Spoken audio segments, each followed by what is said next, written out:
안녕하십니까. 이슈이시다로 돌아왔습니다. 날이 더우니까 바로 시작하겠습니다. 며칠 전 백악관에서 발견된 하얀 가루의 정체가 코케인이라는 것 거의 다들 알고 계실 거라 생각이 드는데요. 백악관, 그중에 웨스트윙이라는 곳이 말 그대로 백악관 서쪽동, 대통령 집무실인 오벌 오피스, 캐비닛룸, 상황실, 루즈벨트룸이 위치했고 3층 건물에는 비서실장, 대통령 자문관, 선임고문, 백악관 대변인 등 거의 모든 핵심 인력이 근무하는 곳입니다. 그런데 이 웨스트윙에서 코케인, 마약이 발견되는 충격적인 사건이 발생한 건데요. 경호실 직원이 백색 가루를 발견하고 이거 화학물질 테러 아니야 하고 비상 버튼을 누르고 직원들 긴급 대피하고 난리를 쳤는데 성분을 조사했더니 마약이었던 겁니다. 아니 형이 왜 거기서 왜 나와가 아니고 마약이 백악관에서 왜 나와 이건데 독립기념일 연휴 바이든도 또 놀러 가고 이 썩은 백악관의 지금 상황을 상징적으로 보여주는 해프닝이 아닐까 싶습니다. 그런데 이게 또 썩은 손가락이 아니냐라는 추측이 난무하고 있는데요. 도널드 트럼프 전 대통령이나 론 드산티스 플로리다 주지사도 이렇게 주장을 하는데 진짜 이거 헌터 바이든 코케인이 백악관에서 떡하니 발견된 거 아닌가 하는 합리적 의심도 할 수밖에 없습니다. 잘 알려진 약쟁이였으니 말이죠. 사건은 지난 일요일 오후 6시쯤 발생됐습니다. 가루는 순찰을 하던 경호국 직원이 발견했는데요. 경호국 측은 그냥 발견 장소를 웨스트 윙의 한 오피스 사무실이라고만 밝혔습니다. 경호국 직원은 하얀 가루를 발견하자마자 즉시 상부에 보고했고 출동 명령을 받은 DC 소방국 해즈메 팀이 출동 가루를 수거했습니다.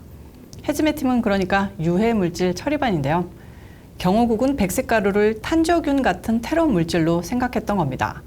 실제로 지난 2001년 탄저균 우편물 테러가 미국을 공포에 빠뜨리기도 했는데요. 2013년 당시 오바마 대통령 앞으로 백색 가루의 독성 물질이 배달되기도 했습니다. 아무튼 백색 가루가 발견이 되자 백악관에서는 보안 경보가 발령이 됐고 8시 45분쯤 직원들이 대피하는 소동이 벌어졌습니다. 하지만 해즈메 팀이 성분을 분석한 결과 이 백색 가루는 마약의 일종인 코케인으로 확인됐고요.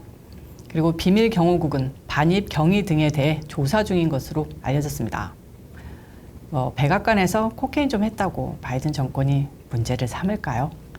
약쟁이 대통령 아들의 약쟁이 백악관 직원들 딱 찰떡궁합 아닌가요? 아주 미국 잘 돌아갑니다. 앤드류 베이츠 백악관 언론 담당 부보좌관은 6일 바이든 대통령을 태우고 사우스캐롤라이나로 가는 에어포스 원 기내에서 진행한 언론 간담회에서 웨스트윙에서 발견된 코케인과 관련해서 이 사안은 우린 심각하게 보고 있다. 경호국이 사람들의 왕래가 잦은 곳에서 발견한 것에 대해서 조사 중이라고 말했습니다. 얼마나 조사를 할지 잘 모르겠는데요. 이런 가운데 트럼프 전 대통령은 자신의 소셜미디어에 올린 글에서 오벌 오피스 대통령 집무실과 매우 가까운 웨스트윙에서 코케인이 발견됐는데 이것이 헌터 및 조 바이든이 아닌 다른 사람이 사용하기 위한 것이라는 것을 누가 정말로 믿을 수 있느냐고 반문했습니다. 론 드산티스 플로리다 주지사도 언론 인터뷰에서 코케인이 블로우로도 불리는 것에 빗대 바이든 정부가 여러 분야에서 이를 날려버렸다. 블로우라고 생각했는데 내가 생각했던 것보다 더 문자 그대로 한 것 같다고 조롱하기도 했습니다. 재미있는 것은 백악관에서 발견된 코케인이 누구 것이냐를 주제로 한 도박 사이트에서 베팅을 했는데요. 여기를 보시면 코케인의 주인이 헌터 바이든 것일 수도 있다라는 가능성이 나왔고요. 온라인 도박업체 베팅온라인.ag에 따르면 그 밖에 주인일 가능성이 높은 인물로는 캔자스시티 체프 소속 풋볼 선수 트래비스 켈스, 아이돌 그룹 조나스 브라더스, 엔젤리나 졸리 등을 거론하기도 했고요. 또한 바이든 대통령의 부인 질 바이든 여사일 가능성도 있다라는 주장도 나왔습니다. 웃자고 한 조사지만 왠지 뼈 때리는 민심이 반영된 것 같아 씁쓸하지 않습니까? 유명 방송인 중 하나인 메긴 켈리는 자신의 방송에서 이렇게 일침하기도 했습니다. 백악관에서 강력한 마약인 코케인이 발견됐는데도 주류 언론은 별 관심도 없고 우스개 농담 소재 정도로만 쓰인다라고 했는데요. 정말 그렇지 않나요? 트럼프 대통령 시절 백악관에서 코케인 같은 마약이 발견됐다고 쳐봅시다. CNN이나 워싱턴 포스트가 나라 망한 것처럼 비분간계하면서 트럼프 대통령을 까댔을 것이고 의회에서는 정확한 책임을 조사하라, 청문회 열자, 탄핵 어쩌고저쩌고까지 얘기가 나오지 않았을까요? 이런 식으로 별별 얘기가 다 나왔을 겁니다. 도대체 미국이 언제부터 이렇게 마약에 관대해진 겁니까? 세계 권력이 심층부에서 주인 없는 마약이 발견됐는데 누구 것인지 찾을 생각도 조사도 제대로 하지 않고 있고요. 그냥 웃고 넘어가기만 바라는 듯 합니다. 다음 수단은 페이스북 운영사인 메타가 새 소셜미디어 트레드가 오늘 공식 출시됐다는 소식입니다. 저커버그가 머스크의 트위터를 제대로 겨냥한 듯 하고요. 트레드는 텍스트 기반으로 한 소셜 앱으로 본격적으로 머스크의 트위터와 경쟁을 펼칠 것으로 보입니다. 6일 저커버그 CEO는 자신의 트레드에 환영 인사 등을 올리면서 새 SNS의 출시를 알렸는데요. 저커버그는 5일엔 자기 트위터 계정에 올린 그림이 연일 화제가 됐습니다.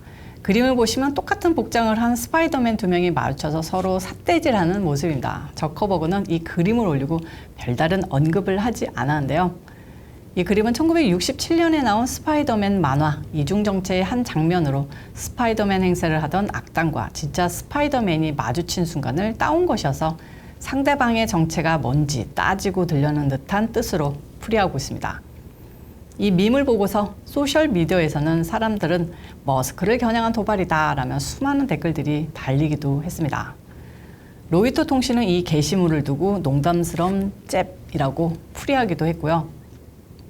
두 억만장자의 충돌은 그 전에도 있었는데요. 지난달 21일 트레드 출시를 앞두고 SNS에서 머스크가 무서워 죽겠네 라고 비꼬는 반응을 게시한 적이 있습니다. 이를 두고 누군가가 저커버그가 주짓수를 한다는데 조심하라 라는 댓글을 누가 달자 머스크는 나는 철창 싸움을 할 준비가 돼 있다 라고 답한 바 있고요. 이 소식을 듣고 저커버그는 위치를 보내라, 한판 붙을 장소를 정하라 했고 머스크는 진짜라면 해야지 라스베가스 옥타곤이라고 응수하기도 했습니다. 자, 이처럼 두 억만장자의 한판 대결에 뜨거운 관심이 쏠리고 있는데요. 전문가들은 20억 명에 이르는 인스타그램 이용자와 연계해서 빠르게 트레드 이용자가 늘어날 것으로 전망하고 있습니다. 하지만 트레드는 미국과 한국, 영국 등 전 세계 100여 개국에서 출시됐지만 유럽연합 지역은 아직 출시에서 제외됐습니다. 자, 어쨌든 트레드는 출시 7시간 만에 가입자가 1000만 명을 돌파하며 많은 관심이 쏠리고 있는데요. 트위터와 유사한 기능이 많은 트레드, 이 실탱이가 경쟁사인 트위터 이용자들을 얼마나 또 끌어올지도 주목이 되고 있습니다. 목요일 이슈 이슈다는 여기까지고요. 시청해주셔서 감사합니다. 제가 더워서 빠르게 인사하고 다음 영상에서 찾아뵙도록 하겠습니다. 여러분들 더위에 지치지 않도록 조심하시고요. 다음 영상에서 찾아올게요. 여러분들 가시기 전에 좋아요 꾹 눌러주시고요. 구독 안 하신 분들 구독도 꼭 눌러주시기 바랍니다. 안녕히 계세요.